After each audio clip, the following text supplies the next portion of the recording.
Hey, what's up guys, it is DiplexHeated here again, and welcome back to some more Napoleonic Total War 3 4.0 online battles. In this battle, the fourth one to be precise, we are up against a British, Prussian, and Austrian player. Who they are and who's controlling who will be listed in the description. Over on my side, we are running with a full-out France, and I'm playing with the same allies as I had in the second battle, so that's Heko and C. And we just went with a full-out France setup, as you can tell. It's a bit of an experimental build too, but we had some pretty nice tactics figured out. And we knew, of course, that we were up against a pretty versatile enemy. A coalition of Austria, Prussia, and Britain. It could be quite tricky. You can't really pick a build and it'll counter everything, because all of the three factions have different advantages and unit types and play styles. But we'll just see how this plays out. It's gonna be an exciting battle anyway, I can tell you that, guys. Over here on the left flank, that's where I spawn. We kind of said, Diplex, you're gonna be the anvil here, and we're gonna be the hammer. And I was like, all right.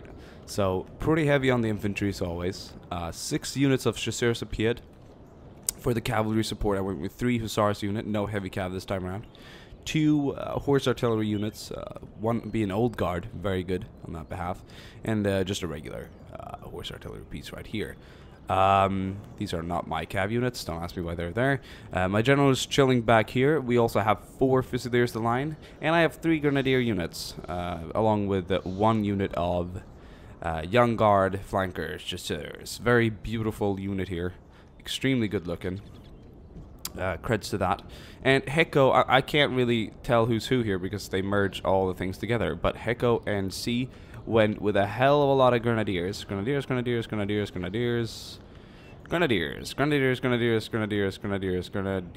much just grenadiers as far as the eye can see. There's a few fusiliers here as well to fill out some gaps, but mainly just grenadiers, as many as you can have, I guess, as far as the limit takes it, along with a lot of cavalry. We have Gendarme, Cheval de la Garde, we have Chasseurs à Cheval, 5e, and Cuirassiers, along with Carabiniers, Gendarme, Cheval de la Garde, and Dragoons de la Garde. The Princess Dragoons here, I think, yes. So it's a good setup. The Carabiniers are very good looking, very good cav. None of the heavy old guard cav or whatever you call them. I can't exactly remember what they're called in game, but they have a very iconic look. These are not the ones, but they're not too far from. And that's about it. So I'm gonna be on the far left, and these guys are pretty much gonna go heavy right. This map is interesting, and their spawn zone is very interesting as well. The red area that you can see here is where they can spawn, and it is a very vast spawn area. This is where the Prussian spawns, this is where the Austrian spawns, and this is where the British spawns. I don't know if they can merge their spawns. They might be able to, but how they spawn will obviously be revealed further in. There's a nice little town, but this is quite up close to us in our spawn. And there's a bit of forest here as well, but here we go. We are on the roll. And this cavalry amassment is just pretty insane. If you're an enemy and you're watching this, I mean, that's kind of scary. That's gonna get your jingles rustling, or whatever you call them. Is it jimmies? I don't know. Grenadiers walking up here. We have some special grenadiers here as well. Middle guard grenadiers, very good looking. I believe. Do we have any more elite units but that one in our ranks? Yes, of course. 1ER Old Guard. It doesn't get much better than the 1ER Old Guard. I don't know if that is the best unit in the game, as far as morale melee goes, but it very well might be. And we're gonna speed forward a bit because this map is extremely big, so you're gonna have to do with just my voice. And here I am walking up.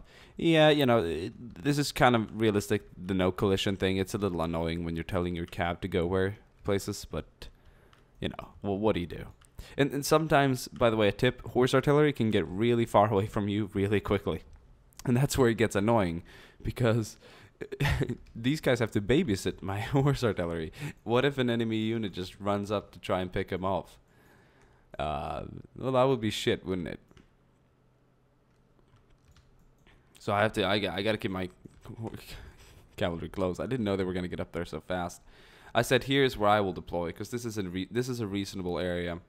I got this slight slope advantage on the down here, slight, and it's kind of good. It narrows this off. I don't see any enemy going around this place taking everything here, but we have first contact up here. Prussian sees what he is up against. And by the way, mention the fact here, he's up against... The tactic here is to put 2 armies on 1. That might sound horrific and horrible and just incredibly annoying, and that's what it is. And basically, what does that leave me? Well, that leaves me with 2 armies on me. So, you know, how this plays out is extremely interesting. Do enjoy. Lots of infantry coming up here in the center. This is not a whole little, this is a lot. I'm going to try and keep my eyes over on the battlefield at the same time here, because there are 2 things I want to point out here in the early stages of the games. One of my mistakes that I want to really focus on and explain kind of what I thought, and obviously what the enemy thought when they did what they did. We'll see that soon. I'll keep an eye on this for now. Prussian guys got lots of infantry. Obviously this infantry, regular veteran musketeers, some landwehr as well, not much. Some shots went off, didn't really hit anything. These are guard Jaeger, by the way, so they know how to shoot, yet they didn't hit anything. You know, muskets aren't all too accurate. We all know that.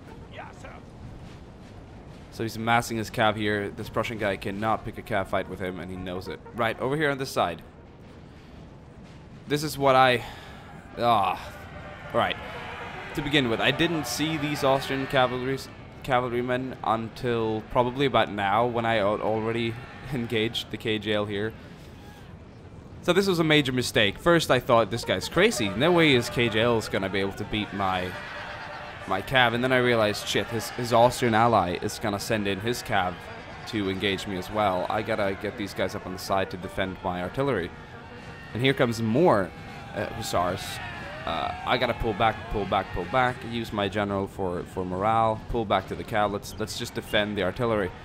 And then I realized, you know, this is a lost cause, because as far as this goes, his heavy cav, he doesn't have any heavy cav. Yeah, he's got cuirassiers here. There's no way I'm beating that with my hussars. There's just no way. So right now it was like, hey, can the artillery actually get a few loads going here? But unfortunately, that didn't really work out my way either, because what you will see happen down here, I'm gonna pause for a while and explain, is that I'm pretty much just about to lose all my 3 cavalry units here, due to the fact that this was just, I don't know, it's just a stupid move. I should have had infantry up here guarding, and obviously with their cav superiority I couldn't have expected much else. I did, however, think that this gun was gonna be reloaded in time for their cav charge, their British cav charge. It wasn't. It was kind of slow. That's why I, in the first place, sent my cav out there to battle them. What I should have done here is just kept my cav defensively with my soldiers here and just pulled back the horse artillery. They would have. It's a slight possibility that they would have had time to move back. Over on this side, I gotta focus a little bit on this, because this is also where interesting things are happening. The infantry is kind of split off to the side here, as you can tell. He's got all his infantry on the left flank, just shooting at this guy's gendarme. I don't know if this is C's or Hekos, but they're being shot at, and I think it's good because he's just keeping all the infantry busy. Meanwhile, he threatened the artillery, so he had to dismount his artillery, form squares, which makes these guys immobile. They can't really do anything, while he takes pretty much all his cavalry and charges into the Prussians guys. 2 cavalry units here. He did lose a unit of 5e hussars. Perhaps that was expected, because I do think he was the one that took initiative in charging into this with his 5e hussars, which kind of led to his retreat. Over here we have 2 Ulanen, who aren't just simply being used. I think that he knows that if I send these guys in here, they're gonna die along with the rest of my cuirassiers, and that would just be a waste of cavalry. So I'm gonna keep them to the side and just, you know, take my losses as they were. So that's pretty much what's gonna happen.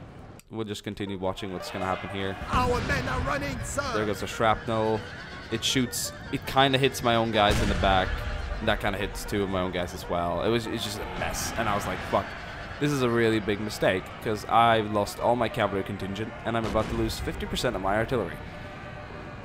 Nowhere in hell is this a good position, or a good place to be right now for this cavs, or artillery, cav artillery, so...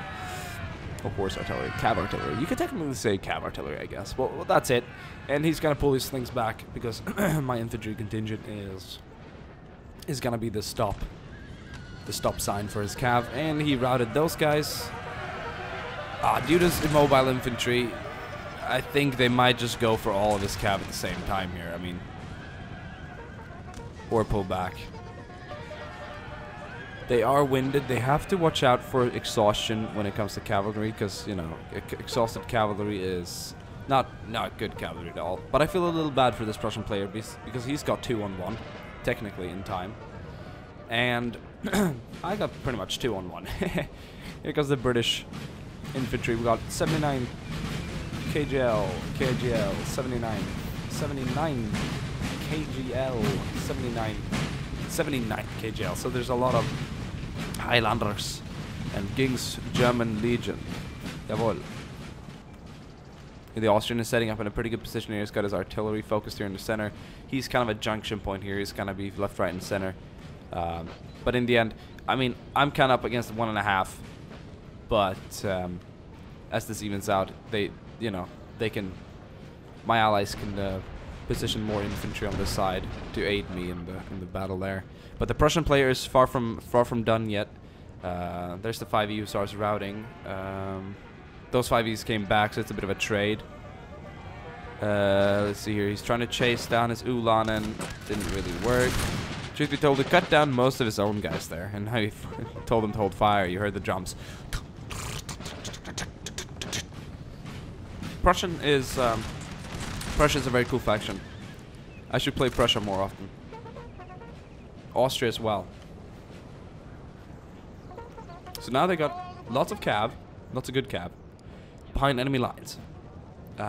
This is a bit of a danger for the enemy here, of course, and not to mention the fact that they have 2 up here as well. My cav is entirely gone though, and I have 2 units here of, not to mention the KGL Dragoons, which are really good. A unit of KGL 2nd Hussars, the Cuirassiers, and more Hussars up here. It's just in one fat line, and I'm spreading out my infantry here and here. And I'm like, alright, so we're gonna have a field battle. Let's go for it. I got my artillery piece set up here in the center. Hopefully they will allow me to use shrapnel, which is my intended goal for these. And I'm gonna place these guys in between here and use them there. But when you're such... Oh yeah, by the way, Hussar units just returned here. I'm gonna put them on the flank. And I'm gonna pull back a bit. Because the goal here for me was to survive as long as possible. The longer I survive, the more time these guys have to work their magic here. And what's about to happen here is the tactic that we employed. Well, the tactic that we chose for this battle is pretty much just gonna come into employment here. I mean, what do you say? We got grenadiers, old guard, we got cavalry on the flanks ready to engage. There's barely any cav here. They're back here. They're gonna go in for a firefight. He's gonna force square. And the grenadiers are gonna do what they do best. And the only thing a grenadier wants to use is the sharp thing at the top of his little musket. So it's not very often that you get to see these guys, but we're gonna leave this flank alone because not a lot of things are happening here. And we're gonna focus on this. Forced into a square. Their shooting right now is pretty damn horrible. I don't know what the AI did here. Unit AI.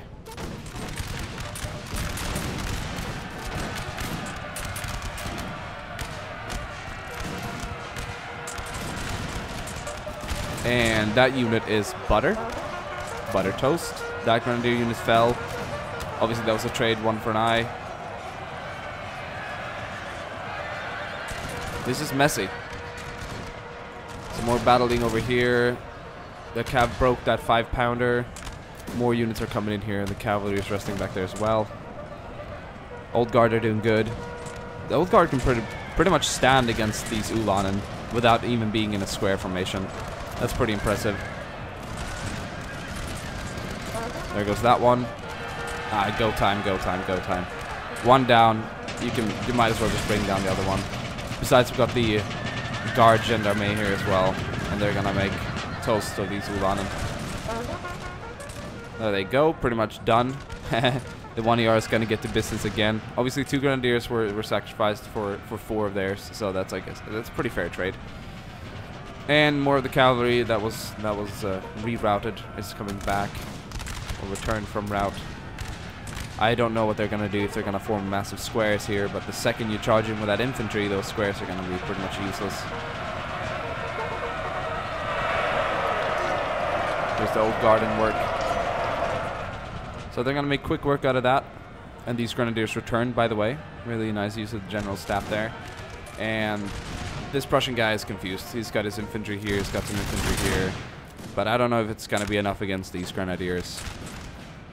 More grenadiers in the center, and more cavs coming in here as well. They've been in the forest, just checking things out. Over on my side, the battle continues. I'm putting a lot of shrapnel. And look at that way I place these guys. I don't know if I've actually killed these. Sir, our general is under attack. I don't know if I've killed these or if they've been killed by the enemy.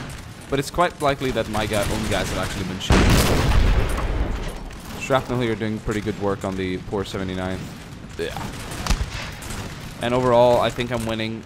Depends on where, because they have a lot of infantry as well. But I'm doing my best shooting in here. They're gonna set up a position of horse artillery. And no, that's not horse artillery, is it? Yeah, it is horse artillery, and that's gonna be annoying because it's gonna be very mobile, and they're gonna allow themselves to shoot shrapnel at me. So I was like, yo, I'm gonna keep that artillery moving. I'm gonna render it useless and send it back up. I also sent some grenadiers to this flank. So my objective this battle was just to be endurant. Glorious victory, sir. This was annoying because I shrapneled this cav.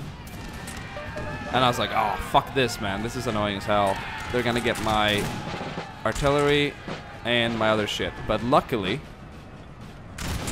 it was an okay trade. I got one of their cav regiments. Sure, I want to keep my artillery piece in action. Right now, I am artyless. I have no artillery. But on the other hand, these guys' arty isn't that good either. Because right now, I'm really just outmaneuvering, and that's really been my goal of this battle here.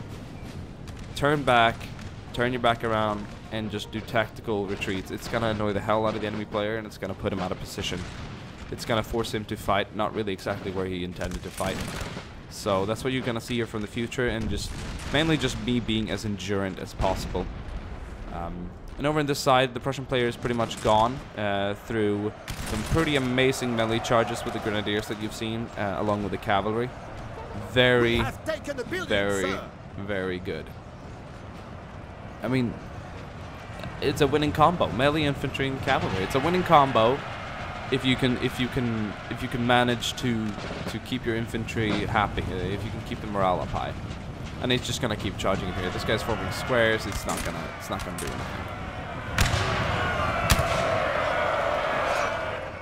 So overall, this was looking pretty good. These Fusiliers are probably gonna melt away as well in time.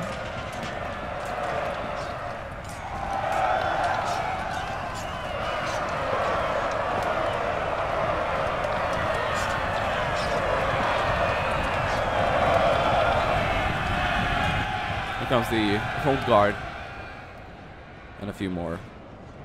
So they're just mopping up, killing the remains, taking out the general staff because he's got no units to command anymore. Over here in the center, this is all pretty much quiet. The infantry is just enduring battling here.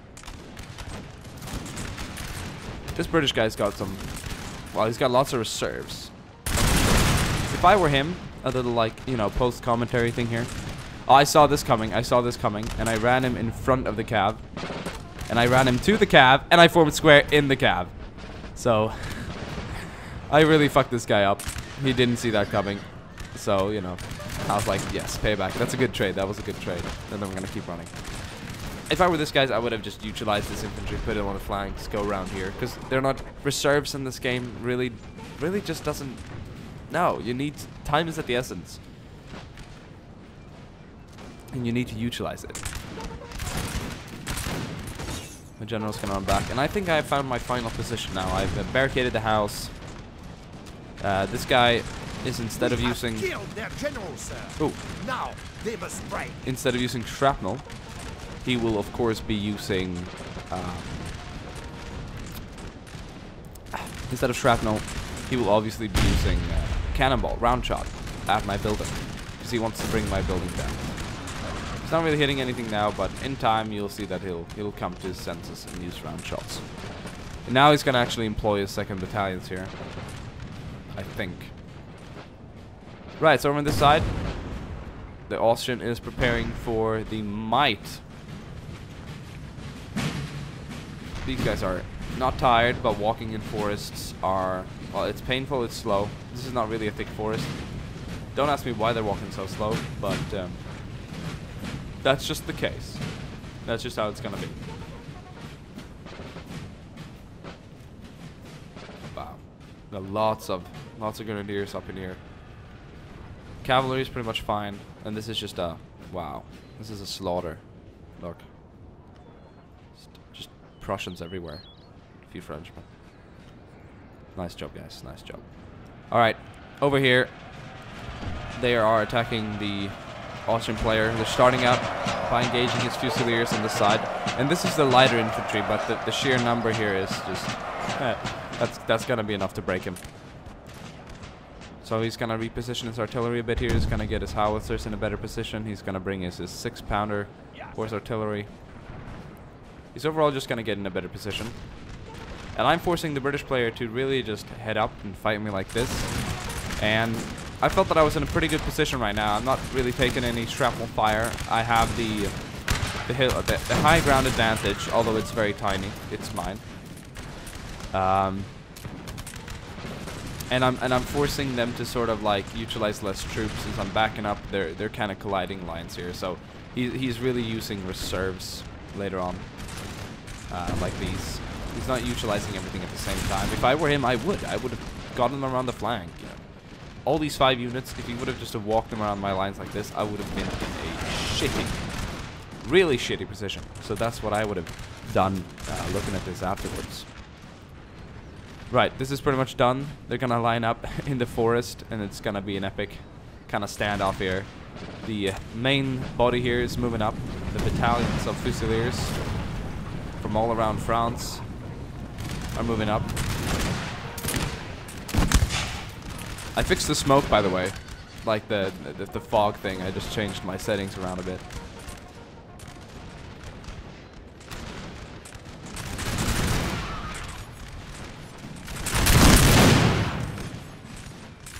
Beautiful.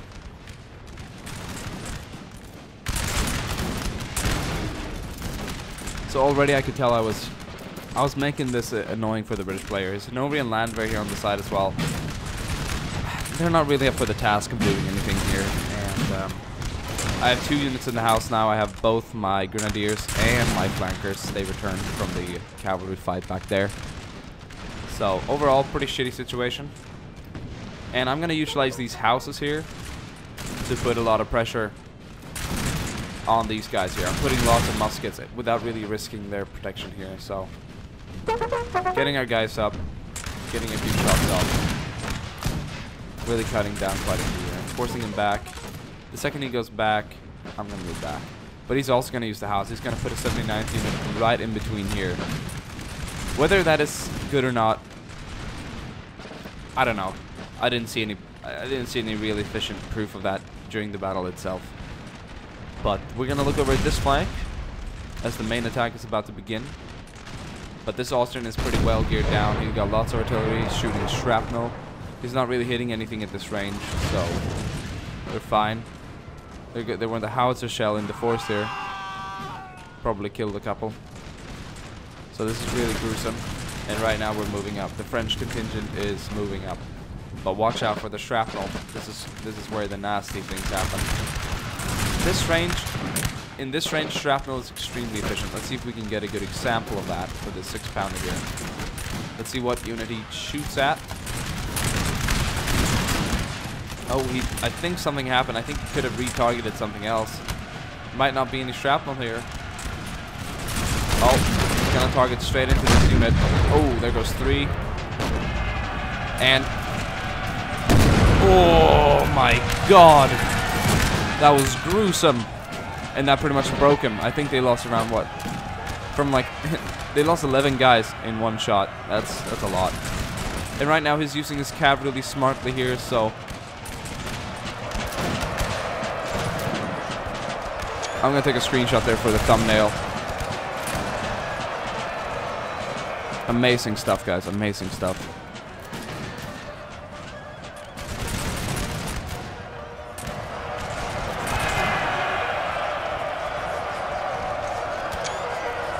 Good stuff. So you can kind of tell what's happening. The Austrian guy is doing an excellent job holding the first attack of Fusiliers. So we see 1, 2, 3, 4. 4 Fusilier units have pulled back. That's the initial attack here of the Frenchmen.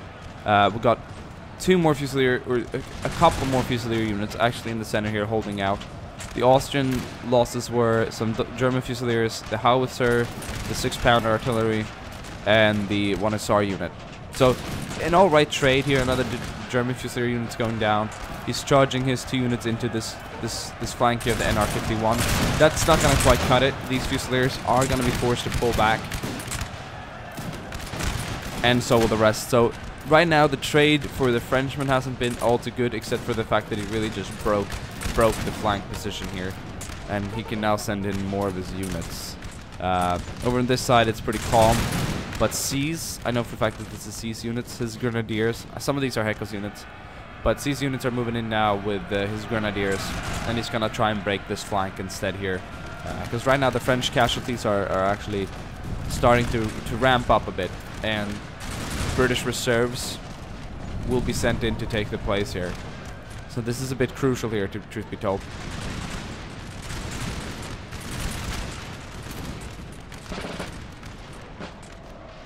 Over on this side, the battle just enrages. It just continues. Lots of smoke. My building's being hit continuously. And I'm just re-maneuvering a bit here to cause some confusion. Right, second attack here of the Grenadiers is pretty successful. Broke the Fusiliers and they're moving in. Also remember that Heko has lots of his infantry pretty much just on resting here. Even including some a very small section of his old guard. And this routing cav, or is it routing? Yeah, they're really not being let through. Like, are you sure you're not gonna have a second thought about this? Are you sure you're not gonna think twice? And they're standing there. So Carabiniers, more Gendarmes, they're just really at the back, chilling. I mean, there's no need to rush in everything at the same time here. But here come the British reinforcements. That's gonna be a bit of an issue. This cav here is all to lose quite a couple to the firing. These are foot. They're not second battalions. These are second battalions, but these guys are way more experienced, and they're gonna gun down these cuirassiers quite quickly.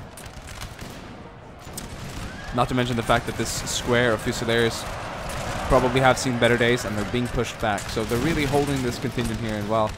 And with British reinforcements, it can be quite tricky. More cavalry is being sent in. Some remainders of some Fusiliers are being sent in. But over on this side, there's just mighty firing here. And mainly, it looks like it's kind of even. These are my Grenadiers, by the way. They're the connection between these two, and I was like, shit. There's nothing left of these guys. And over here, I've repositioned myself a bit. I want them to move in so I can surround them. It's nothing that they will do lightly. But I can always hope, and I can be as inviting as possible.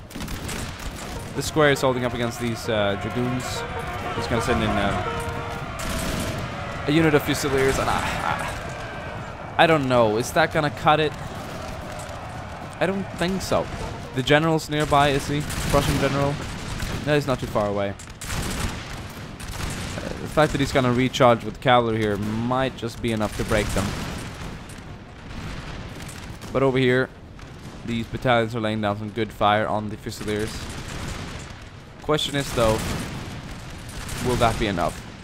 We have 6 units of grenadiers, French grenadier battalions, coming up on the side here. Now, oh, that's more. Make that 7.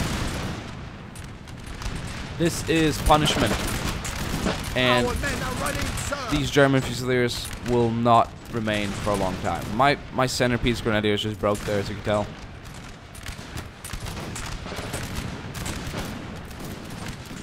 They're getting fired upon quite crazily here. But over on this side, the NR-51 is still holding. Not quite. I mean, they've been...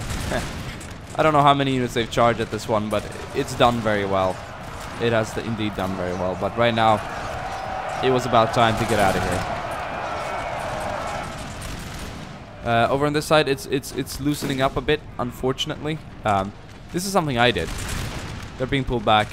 I saw this. This could be my unit. I'm not sure if it is my unit. It probably actually isn't my unit. Actually, it is probably my unit since we're split now. And I was like, gonna form square here. Gonna shoot at him. But it didn't really work out because he pulled back like he saw it. I should have just formed a line and volleyed him instead. Yeah, that didn't really work out. Over here, more remaneuvering. I broke 2 units here, an overland landwehr and the 79th foot. This allows me to kind of come in like this and surround him. And right now, they were just like, good job. You're really just holding out. You're not allowing the British guy to break through. And that's really not what I was doing. I was holding my position firmly. I was taking lots of casualties, but I was holding my position. And I pretty much just paid for the mistakes I did earlier in the battle, which led to just the loss of my cavalry contingent and more. Over here, things are just really loosening up now, and these French battalions are just gonna move in. It's looking quite grim for the enemy player, I would say, at this time. Over here, there's some shooting. These guys didn't really form square. These guys are positioned. They're shooting at the cav. Now they're getting charged like that. It's pretty much going to be GG for these guys.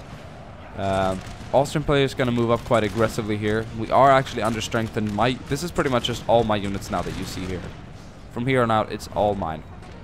Trying to hold. And we're doing an okay job, but I definitely am in need of the reinforcement that is coming up from behind here.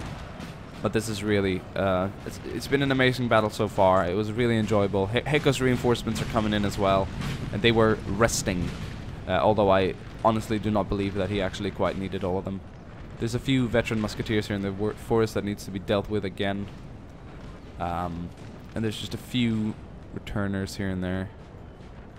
There's some cav that returned. You got to keep an eye on your little unit tab down here when you do have it. It will be very important.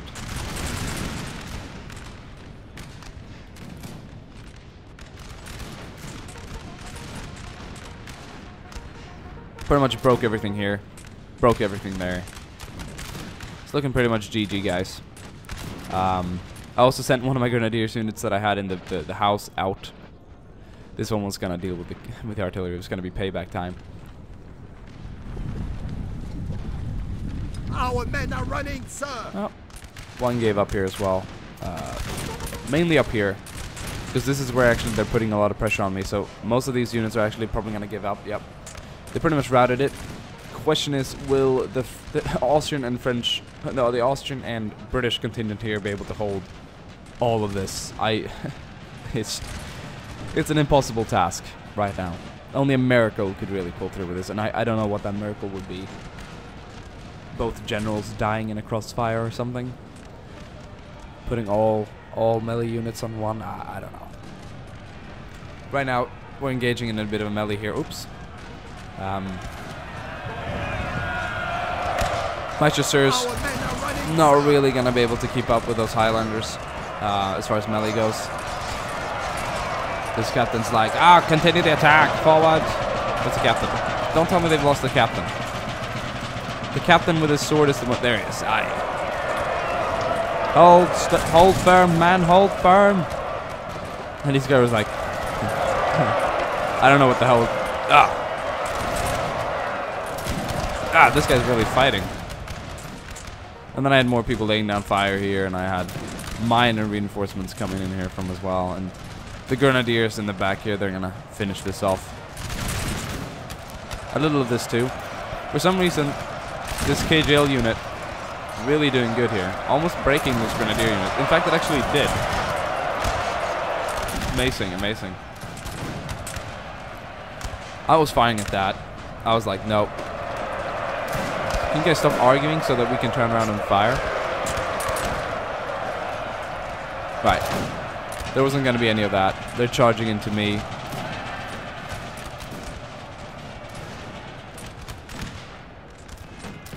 Over here. It's payback time.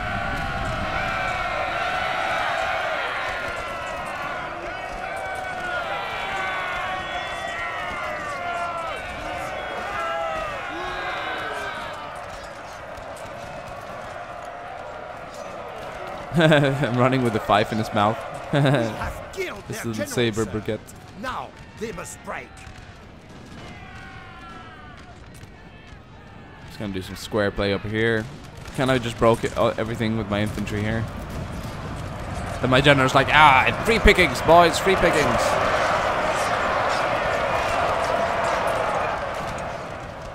That was cool.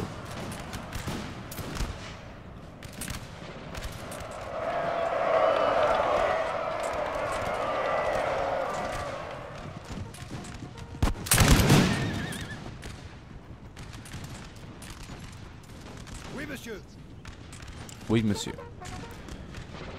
And the rest is all for the history books.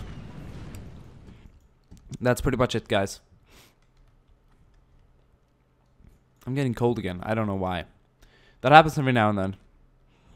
It's not really cold out. This is annoying. Why is he doing that? Discharge with honor and glory. No, he's actually going to try and reroute these units. I think that's what he's going to do. And I think he's going to be successful in doing it as well. Because I remember there being... Oh, no. Here they are. Kind of combat ready. Just 80 out of... Still got 80 guys in each. I'm not going to do anything, though. Definitely not. These were a lost cause. You try to get them back. You're kind of fighting for the end score as well. Like, how am I going to go out? Am I going to go out with more or less kills? It's kind of an important deal. Right now we were just laying down all the fire there was. All the muskets that we had available. Pretty much just gunning these guys down to bits and pieces. But the tactic worked out. The blitzkrieg tactic really worked out. And our men are running, sir. Two of these are going to run here for some reason. I don't know why I formed square on both of them, but sometimes they just don't want to stay and fight. The morale was pretty low. I would say the numbers, the really low numbers on those units kind of made it. Our men are running, sir. I couldn't form the square. Oh, that's why. I couldn't form square on most of these units as well. That's why I ran that guy in front, as you saw, to form square in front and kill the cav. The men are fatigued, sir, and must rest a while. So that's about it. Oh, we didn't crash this time around either, so we can look here. Right, I deployed... I didn't deploy the most in my team. I deployed 1849. Took the most losses as I was the anvil, but I also killed a hefty amount. 1391. I could deploy the least, had the least losses, and did pretty good there. CE deployed the most, killed the most. Over on their side, they had pretty much numbers on us. Not a huge advantage, but overall, just the numbers. Wow, the British and Prussian deployed exactly the same amount. Unfortunately, I think here, if the Prussian would have been successful in killing more, it could have looked a whole lot different. Because it looked pretty much like, with the use of tactics that they employed, it pretty much looked like C's and Hecko's army came out pretty much just standing fine. Not too many hundreds lost there. Pretty much just 300 each, I guess. Which was very good on their side. The others did very good as well, though, of course. Not a big deal there. The British guy took a lot of losses. Mainly because of the end, I guess. And I think the Grenadier units that I deployed did the best. Yeah. Overall, the infantry the best. And then this Cav guy did okay. Or this Arty guy did okay. Hussars did shit because I handled them like shit, and my artillery did shit because I handled them like shit as well. So, my general staff got 14 kills. Lost one though. Anyways, thank you guys for watching. I hope you enjoyed this battle. Here you see the British general coming back to fight another day. Actually, did we kill the general? Yeah, we probably killed him. These are just his staff and lieutenants and all. Thank you guys for watching. It's been an amazing battle. I hope you are looking forward to more, indeed. And I will see you guys soon again.